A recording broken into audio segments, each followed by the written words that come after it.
Okay, so for those that don't know, my name is Jessie Sponberg. I'm a lifelong resident of Portland. I'm a medical marijuana patient, and I'm running for mayor of Portland. And I'm running on a couple basic platforms like social justice and environmental stewardship and accountability and transparency. But one of my biggest platforms is marijuana, because we all love marijuana, right? So I go to a lot of debates these days, and everybody always asks the question of me and the other candidates. They always say, how are you going to create more revenue for the city? And they always got two answers: either cut programs or raise taxes. And I sit there stoned, and I think to myself, do you guys not know anything about pot? And then I realized that they really don't.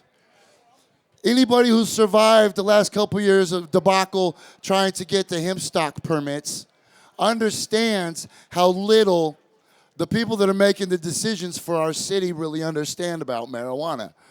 I was shocked to find out that none of the 5 people on city council had ever even been to hemp stock. I found out the other day that Ted Wheeler and Jules Bailey never, ever smoked pot.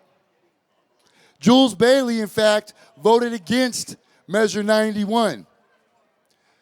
But somehow those two guys got the marijuana lobbyist endorsements, and I'm the guy speaking at the freaking Global Cannabis March.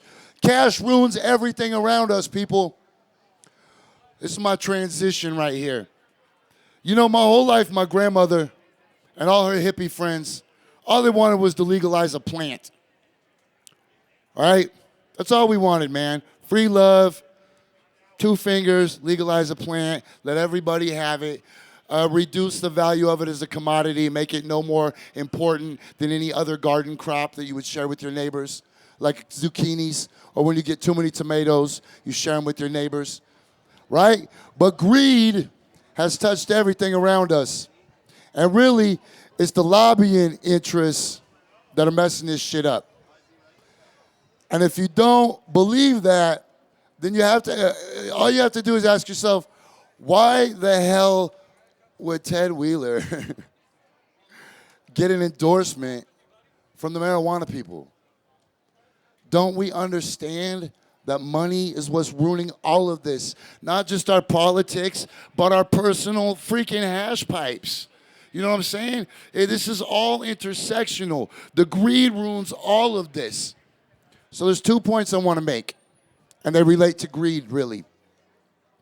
The first one is some of you guys are really disappointing me, okay? So look, legalization is brand new. Nobody knows how this works. Nobody knows when you go to Free Marijuana Mondays how to act. Do you stand in line? Do you run? Do you yell? Do you trample? Do you smoke on premises? When you come to a place like this, do you yell? Do you heckle? When you're doing hash deals with people, how do you act? Look, it's our job in this new frontier to create the social norms and the rules by the way shit operates, right? And I don't think we're doing a very good job of it. You guys are really disappointing me with all the stories that I hear about people burning each other. You know what I'm saying? People like Anthony Hardy and Anthony Shanks. And I woke up this morning to find out another dispensary burned another friend.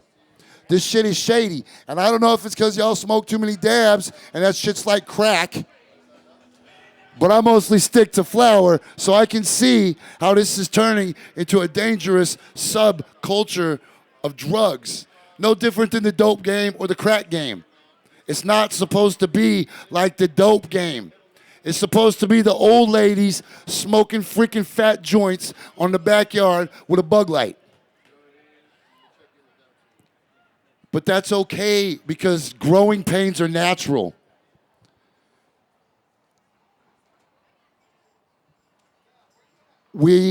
At this time last year, it wasn't even legal to smoke. So Sorry, I started daydreaming. So you guys are the ones who have the responsibility in this brave new frontier to set the standard for how you behave. Now, the reason that I want you to elect me the mayor is because our city council is not supportive of the small business aspect of the marijuana industry, right? They don't care about the patients. Now listen, I don't want you misunderstood. I don't have any jurisdictional authority over the OHA. I don't have any jurisdictional authority over the legislators down in Salem that are screwing us, right? But I do have the voice, or I will have the voice. I do right now. I have a soapbox. But imagine the soapbox that I would have as the mayor of Portland, turning Portland into the biggest marijuana capital in the world.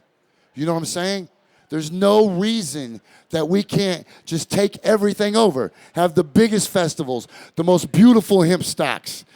Right now, if you're a tourist and you come to Portland, Oregon, there is nowhere that you can smoke pot. You go to one of our beautiful dispensaries, you buy a nice $7 effing joint. Cash ruins everything around me. You buy a $7 joint.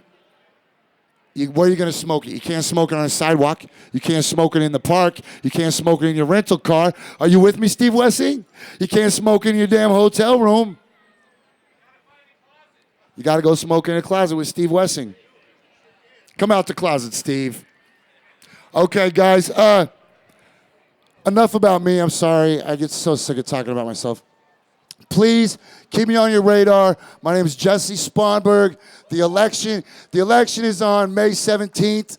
I don't know what day it is. I think there's 10 days left till the election. You should already have your ballots. Just mark Jessie Sponberg. Hopefully mark Bernie Sanders.